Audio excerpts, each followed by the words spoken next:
প্রিয় দেশবাসী, আসসালামু আলাইকুম। আজকে আমি যে কথাটি বলতে চাচ্ছি সে কথাটি হলো, আর কত মানুষকে হত্যা করবে তুমি। আপনারা হয়তো ইতিমধ্যে বুঝতে পারছেন আমি কি বলতে চাচ্ছি।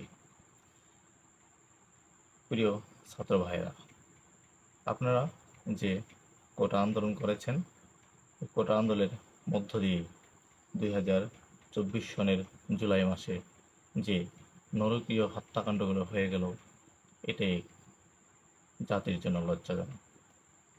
বাংলাদেশ স্বাধীন হওয়ার পর এই 24 সনের জুলাই মাসে যে আন্দোলন সংগ্রাম হচ্ছে, এটি অকল্পনীয়।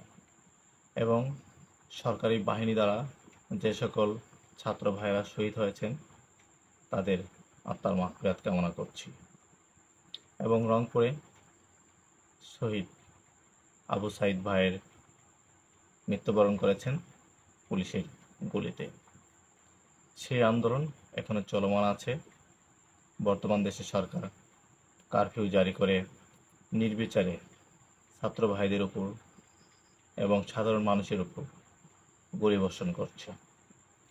আমি বর্তমান সরকারকে এই কারফিউ তুলে নেওয়ার আহ্বান জানাচ্ছি এবং নির্বিচারে কোনো মানুষ যেন হত্যাকাণ্ডের শিকার না হয়, সেটিকে একটি যৌক্তিক আন্দোলনের মধ্য দিয়েই সরকারকে মেনে নেওয়ার আহ্বান জানাচ্ছি। যদিও দেশের উন্নয়নমূলক অবকাঠামোমূলক ক্ষতি হয়েছে, সেটি হয়তো মেরামত করা যাবে, কিন্তু নির্বিচারে যে সকল মানুষকে মেরে ফেলা হলো বা হত্যা করা হলো, সে সকল প্রাণকে তো আপনি ফিরিয়ে দিতে পারবেন না। আমরা কি ফিরিয়ে দিতে পারবো না।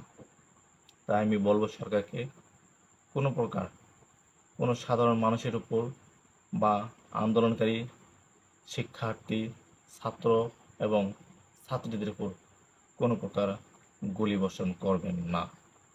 এই বলে আমার সংক্ষিপ্ত আলোচনা শেষ করছি। আসসালামু আলাইকুম ওয়া রাহমাতুল্লাহি ওয়া বারাকাতুহু।